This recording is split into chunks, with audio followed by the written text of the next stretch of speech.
Please subscribe to my channel and click on the bell icon to get the regular updates of my channel, and do not forget to like, comment and share. Hello everyone, welcome back to SaaS with ServiceNow. This is part of short series of learning client scripts in ServiceNow. In this video, you will learn about OnChange client scripts in ServiceNow. What is OnChange client script? OnChange client script runs when a particular field value changes on the form. It is used when you want to perform some action on the client when field value changes. You need to select type as OnChange to create OnChange client script. And you also need to select the field on change of which you want some action to perform on the form.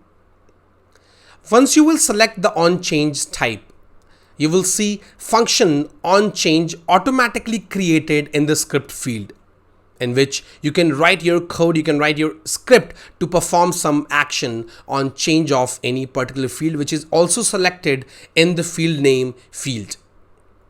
Now there is a difference in the script as well.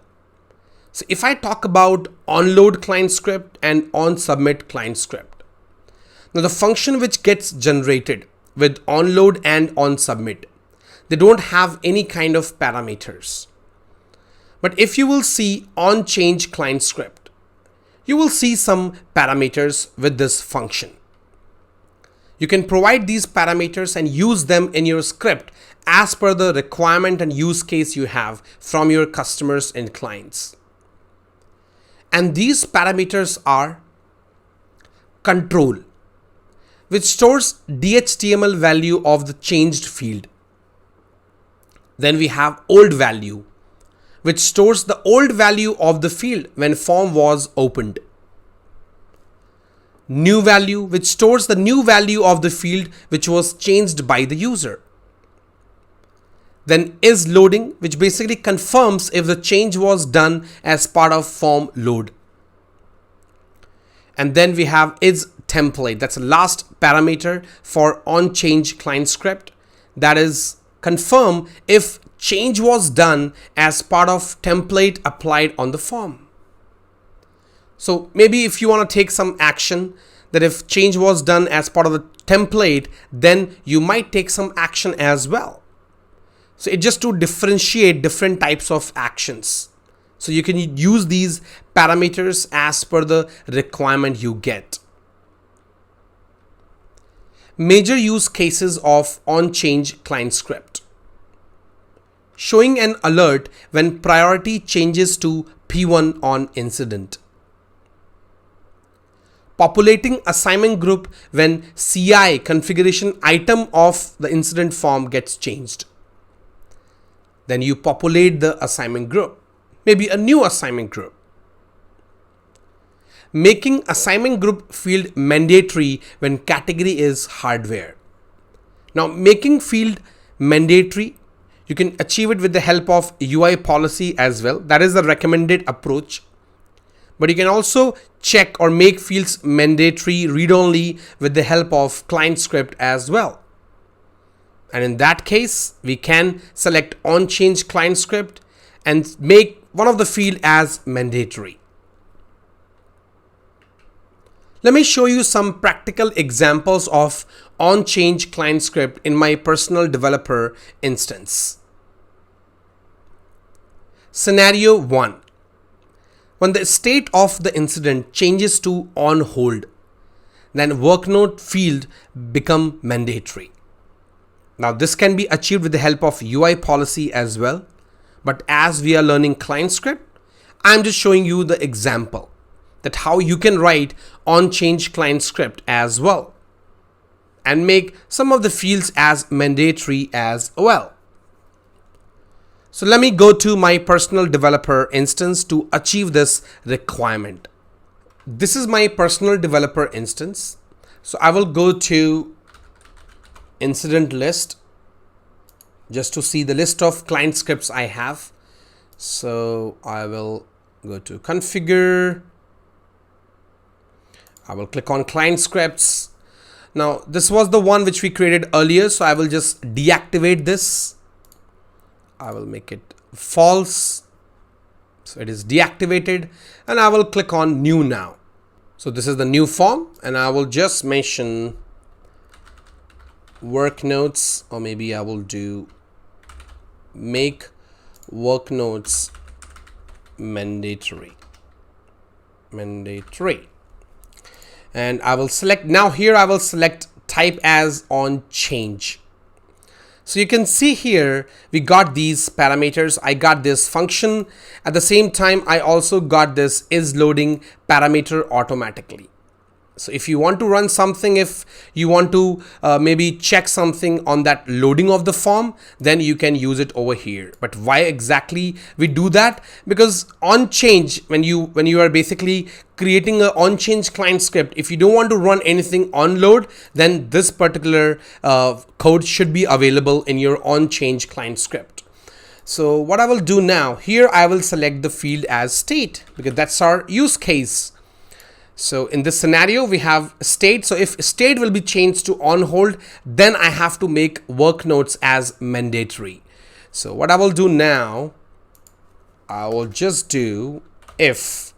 So I also need to check the value, the backend value of on hold choice.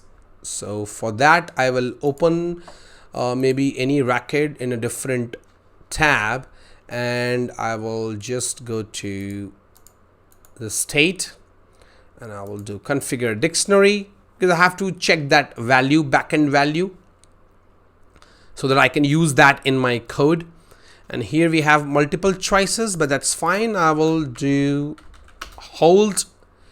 So here we have hold, and the value is 3. And I will go over here. Now what I will do if I will use this parameter new value. So I will do new. Let me make it full screen and zoom as well. So here I will write if new value. So I don't have to use anything like g_form dot get value, because that value, so whatever value is getting changed, that value is already stored in this particular parameter. And that's basically, I would say, important feature of OnChange client script in ServiceNow, that the value which user is changing and the new value will be stored in this particular parameter. So I can use if new value equal to if it's 3.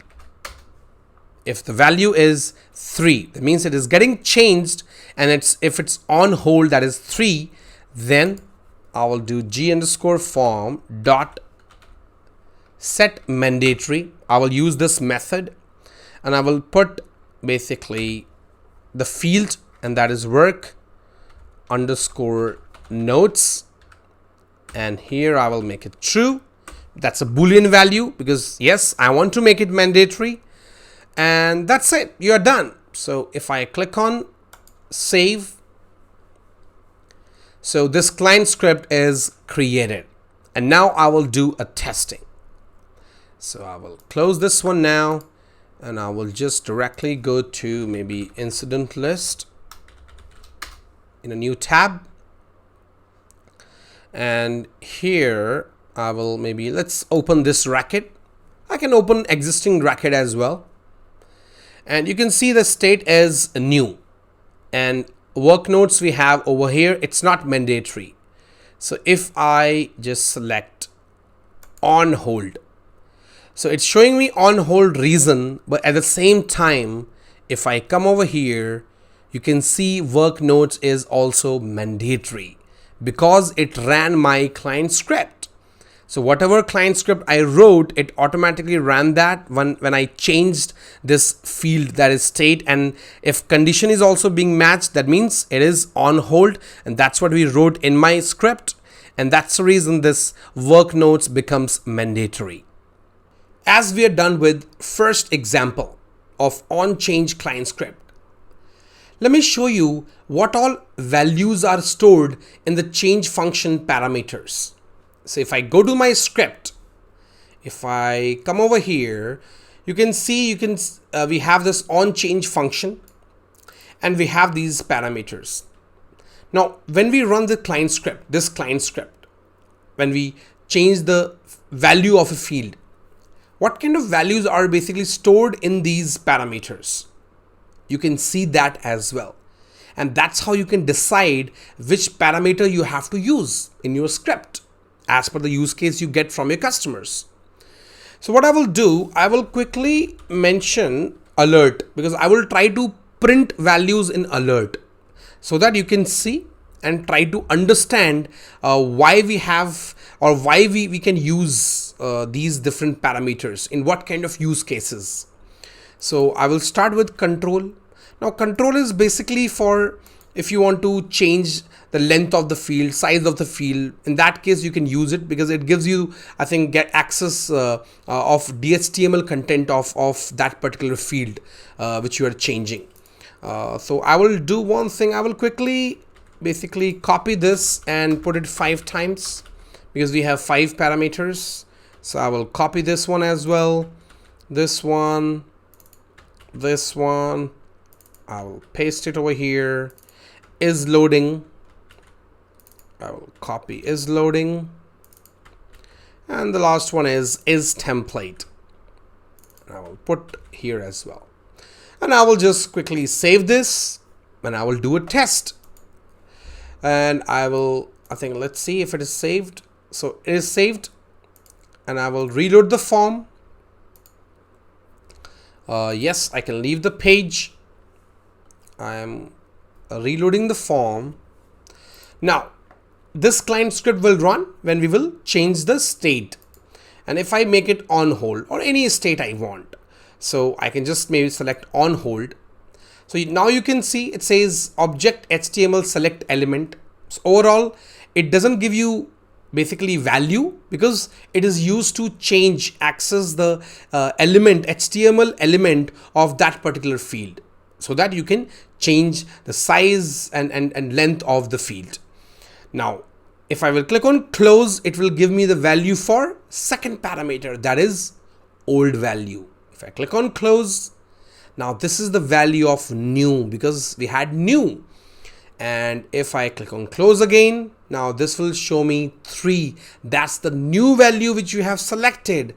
If I will click on close again, this will show me false. The reason behind it, because this change basically is not being done on load of the form. So that's the reason I'm not making any change on load of the form. So in that case, you could just made it form. Form is not getting loaded. It's just changing the field. So it is false as well.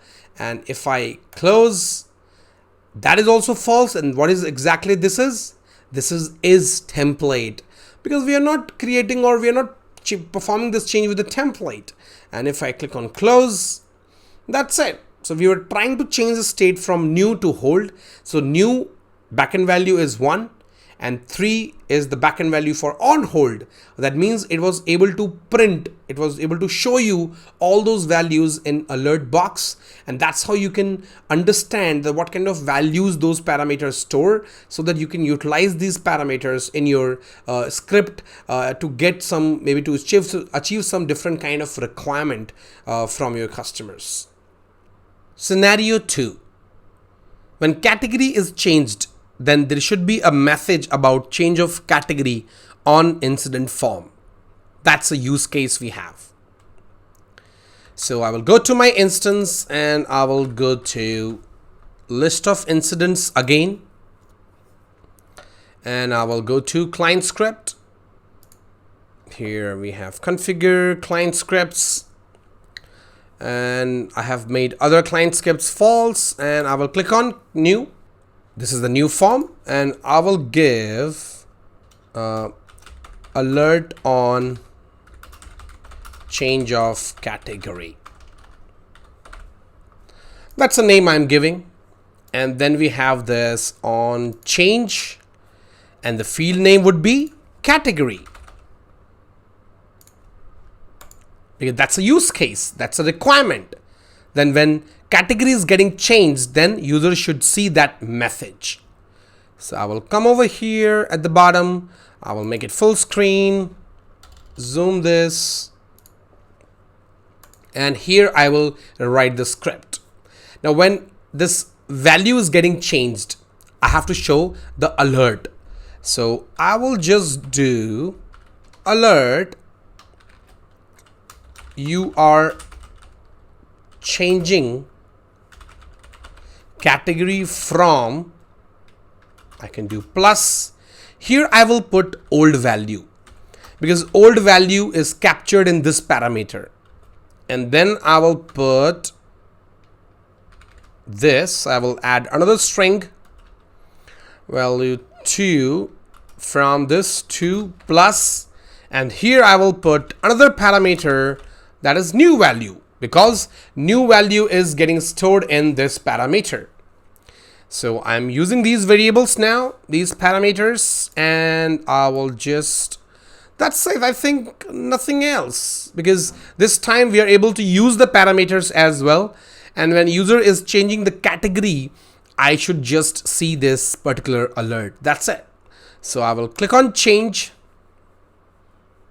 So client script is created, and I will go over here and I will directly go to list of incident, and I will just open any existing incident. So let's say this one, and here we have this category. So the requirement is that if I change the category, then I should see that alert. And if I will do that, if I will change it to maybe software, you will see that you are changing category from inquiry to software. I just did not add a space over here. That's fine, but I'm getting it because when I'm changing the value of the category field, because this field is already selected in this client script, and then it is populating this alert, and I can see the same message which I mentioned in the alert. So that's how you can create OnChange client scripts as per the different requirement you get from your customers and clients. I have also published a lot of videos around examples of client scripts. I will put into the description, so you can see those examples that how you create different client scripts in order to achieve different kind of functionalities.